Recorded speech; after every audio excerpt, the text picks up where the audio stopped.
Hey guys, Josh with LynkSpyder with some more hands-on training. Okay, so we've been getting a lot of questions about how to mount the ReadyCam smartphone clamp to the LynkSpyder, so we thought we'd do a little video showing you a couple of different configurations and talk about the stuff that comes with the clamp and also how we're going to add this new SmallRig mini ball mount. So starting out with the ReadyCam stuff, it's going to come in a little clamshell like this.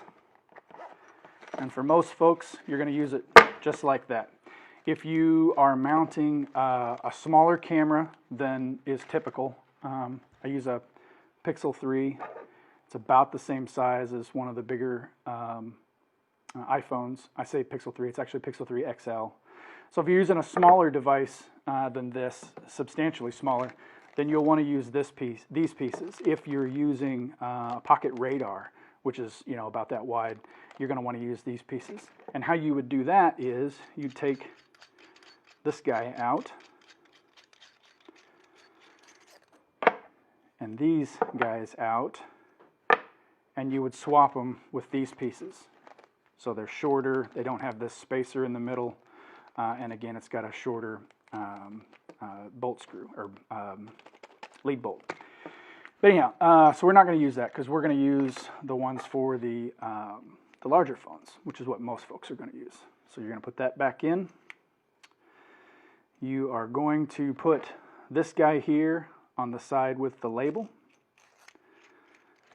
And however tight it needs to be to clamp onto your phone. It can go all the way down to here, it can go all the way out here. Okay, so that is the tightening side. This stuff down here is what you will use to mount to the LynkSpyder. This is a standard 1/4-20 tripod socket, and you will use the components that came with the LynkSpyder to mount it to the slider bar. Okay, so where are those components? We always mount temporarily the tripod fasteners here, top dead center of the LynkSpyder, held in place temporarily by this acorn nut. We've seen some folks that use that for other stuff. We honestly don't recommend it because this is plastic. Plastic and threads don't really get along too well. It has no structural integrity, and that could get ripped out pretty easily. So honestly, I would not use this for anything. I also don't throw stuff away. I throw it in my bag. I probably got 100 of them in my bag. But then you'll be left with this guy right here. So this is a 1/4-20 set screw with one of the neoprene gaskets. And you can use this, you can use the gasket with this if you want. You can also take it off and do full metal on metal. I always like to have some shock absorption, so I generally will screw that on. Okay, so that goes on the bottom just like that.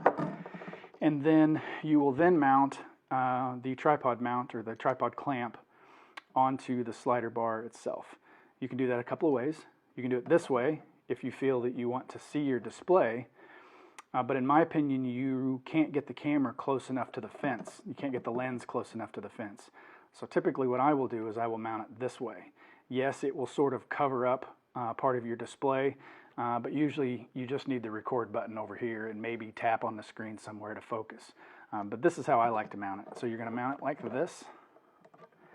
You're then going to tighten it here.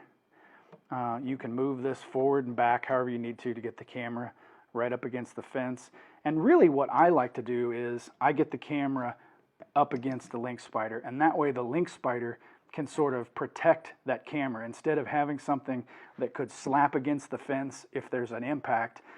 Between this being sandwiched this way and this being sandwiched this way, you really do have a pretty rugged mount. You can align your LynkSpyder slider bar such that the lens hangs off here. You can bring it all the way out here such that the lens is in the center. You can even, if you want, some folks do this, move it to where it is above.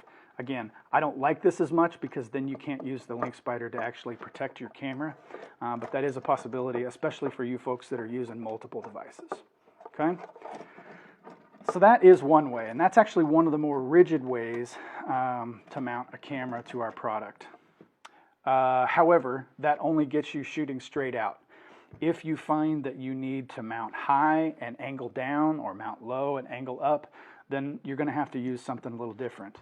And so we used to sell that mini ball mount, and because the mini ball mount was no longer compatible with another camera that folks are using, the Mevo Start, we had to come up with another option, and this option right here is what we're doing.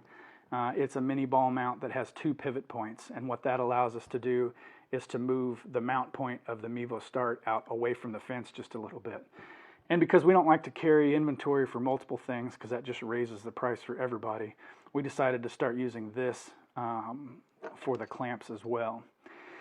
And so what we recommend is this will come with 1 lock nut on one side and 1 without. And because this is exactly the right size of the bolt, we recommend that this edge with the flange screw into the bottom of this clamp.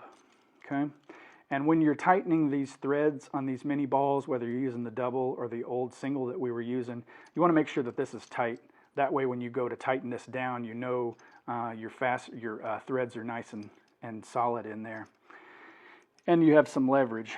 Okay? You're going to want to do the same thing on the LynkSpyder side. I would screw this all the way up. This sets on the tab, and then you can tighten this down. Again, you kind of move that forward and back if you want to.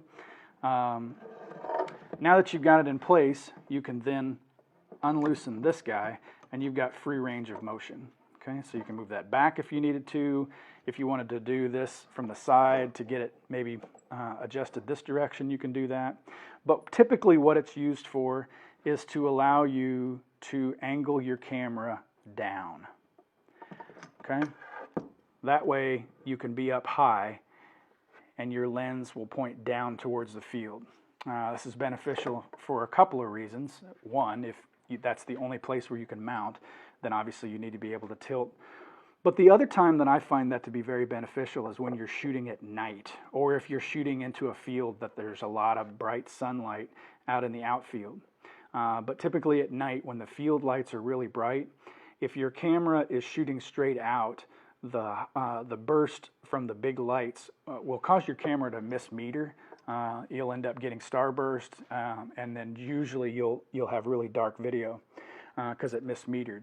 So by mounting up high and then angling this lower, you're going to keep all of that out of your view, and you'll get a much better shot. Okay?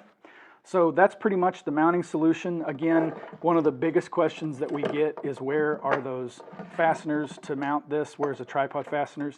They're right here. That's that knob there. It is a set screw and a washer, and then of course this white acorn nut that we don't recommend use for much of anything. So that's pretty much it. We'll have a couple more videos showing the new 11-inch arm that we also recently have in stock to allow you to have multiple devices, maybe shoot with a GoPro here and then use that arm to use a smartphone to stream, or maybe have a smartphone up here and use the arm to mount a pocket radar. You actually have a lot of different options with that. Anyhow, hope that answers some questions. If you have more, reach out to us on our website, LynkSpyder.com. You can always catch me an email, josh@LynkSpyder.com, and all the social media is at LynkSpyder. Thanks a lot. See you later.